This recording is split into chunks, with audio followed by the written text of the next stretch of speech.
जोहार। आज के झारखंड शिक्षा समाचार में आपका स्वागत है। आज की पहली खबर के साथ राज्य में मध्यमा और मदरसा की परीक्षाएं अक्टूबर में होगी। इसके साथ ही inter vocational model school, Indira Gandhi आवासीय बालिका विद्यालय के तर्ज पर राज्य के सभी अन्य स्कूलों की प्रवेश परीक्षाएं और मैट्रिक इंटर की कंपार्टमेंटल परीक्षाएं भी कराई जाएगी। जेक ने इसकी तैयारी शुरू कर दी है। सोमवार को राज्य के सभी 8 DDE और DO के साथ हुई ऑनलाइन बैठक के दौरान राज्य के सभी जिलों से पूछा गया कि मध्यमा और मदरसा की परीक्षा लेने में उन्हें कोई परेशानी तो नहीं है। इस पर राज्य के अधिकारियों ने अपने आपत्ति से इनकार किया है। इधर राज्य के शिक्षा मंत्री श्री जगन्नाथ महतो ने कहा कि राज्य में हेडमास्टरों की कमी को दूर किया जाएगा। लंबे समय से शिक्षकों का प्रमोशन लटका हुआ है, उस पर भी अब ध्यान दिया जाएगा। सोमवार को बोकारो जिले के बेरमो में रामविलास 10+2 उच्च विद्यालय में 1.28 करोड़ की लागत से 20 कमरों के निर्माण के भूमि पूजन के बाद उक्त बातें शिक्षा मंत्री ने कहा। साथ ही उन्होंने कहा कि अलग अलग जिलों में पदस्थापित शिक्षक दंपत्ति को एक ही जिले में कार्य करने का अवसर दिया जाएगा। साथ ही उन्होंने कहा कि दिव्यांग शिक्षकों को भी मनचाहा क्षेत्र दिया जाएगा। साथ ही शिक्षा मंत्री ने कहा कि सूबे में शिक्षकों की बहाली में झारखंडियों के समायोजन की ही बात कही जाएगी।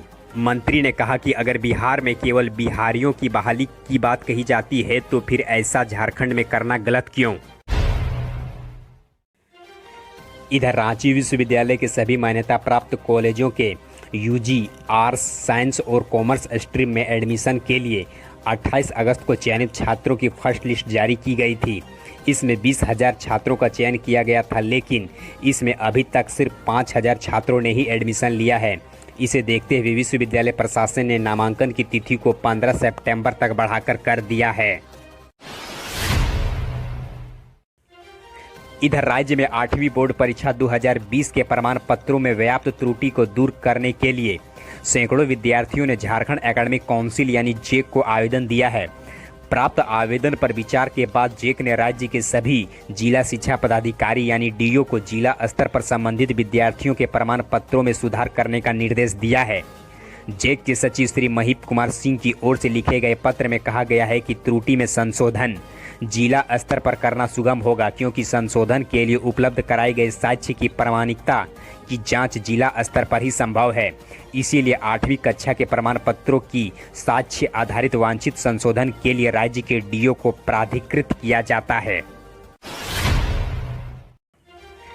इधर राष्ट्रीय नई शिक्षा नीति आने के बाद अब केंद्र का पूरा जोर इसे लागू कराने को लेकर है।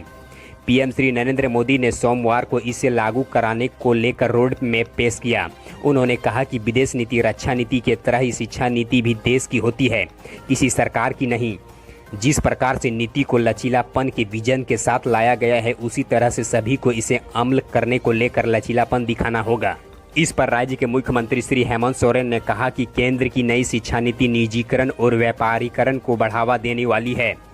इस नीति में कई खामियां हैं। यह नीति देश के लिए ठीक नहीं है। इधर दिल्ली उच्च न्यायालय ने कहा कि 10वीं और 12वीं की कक्षा के प्रमाण पत्र जारी होने के 10 साल के बाद भी CBSE छात्र के नाम में माता पिता के सरनेम को जोड़ने से इनकार नहीं कर सकता। कोर्ट ने सभी तथ्यों और परिस्थितियों पर विचार करने के बाद कहा कि प्रमाण पत्र में छात्र के नाम के साथ साथ उसके माता पिता का सरनेम या टाइटल जोड़ना नाम बदलने या संशोधन के समान नहीं है।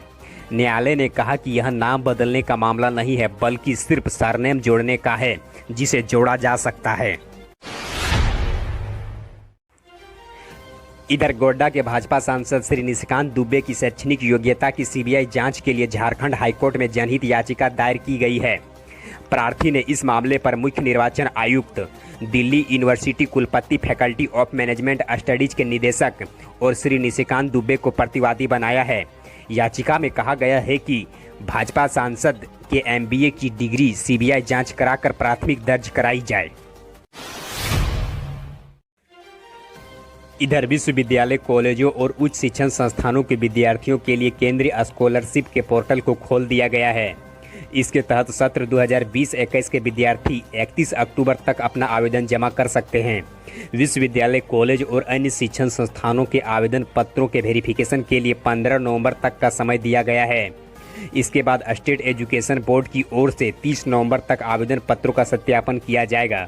नए छात्रों के साथ साथ 2019 में स्कॉलरशिप पाने वाले विद्यार्थी भी इस प्रक्रिया के तहत स्कॉलरशिप को रिन्यूअल करा सकते हैं, जबकि 2020 के लिए नए छात्रों को नए आवेदन करना होगा। साथ ही जानकारी के लिए बता दें, टॉप 20 परसेंटाइल में शामिल सभी छात्र इस स्कॉलरशिप के लिए अपना आवेदन जमा कर सकते हैं। इधर राजधानी के उपायुक्त सह जिला तंबाकू नियंत्रक समन्वय समिति के अध्यक्ष श्री छवि रंजन की अध्यक्षता पर सोमवार को जिला तंबाकू नियंत्रण समन्वय समिति की बैठक हुई। इस बैठक में उपायुक्त ने सभी अधिकारियों को निर्देश दिया कि कोटपा का उल्लंघन करने वालों के खिलाफ कार्रवाई की जाए। साथ ही बैठक में उपायुक्त ने कहा कि राजधानी के शैक्षणिक संस्थानों के 100 गज के दायरे में तंबाकू पदार्थों के सेवन या खरीद बिक्री पर अविलंब रोक लगाई जाए। इधर रांची विश्वविद्यालय के प्रशासन ने स्नातक के एकेडमिक सत्र 2020-23 के लिए जारी प्रथम कटऑफ मार्च पर नामांकन की तिथि 15 सितंबर तक बढ़ाकर कर दी है। यह निर्णय कोविड-19 के कारण ऑनलाइन नामांकन की धीमी गति को देखते हुए लिया गया है। अब दूसरी चयन सूची 18 सितंबर को जारी की जाएगी, जिस पर नामांकन 20 से 30 सितंबर तक लिए जाएंगे। साथ ही जो छात्र अभी तक नामांकन के लिए ऑनलाइन आवेदन नहीं कर पाए थे, वे भी अब 15 सितंबर तक चांसलर पोर्टल के माध्यम से नामांकन के लिए ऑनलाइन आवेदन कर सकते हैं। इधर बोकारो जिला के विभिन्न सरकारी विद्यालयों में कार्यरत कुल 108 शिक्षकों को ग्रेड 1 वेतनमान का लाभ मिलेगा। इस संबंध में शिक्षा विभाग की ओर से कार्यालय आदेश जारी कर दिया गया है। इसमें कहा गया है कि जिला शिक्षा स्थापना समिति की बैठक में लिए गए निर्णय एवं क्षेत्रीय शिक्षा उप निदेशक उत्तरी छोटा नागपुर प्रमंडल हजारीबाग की ओर से सूची के अनुमोदन के पश्चात शिक्षक शिक्षिकाओं को उसके प्रथम योगदान की तिथि से ग्रेड 1 की स्वीकृति प्रदान कर दी गई है।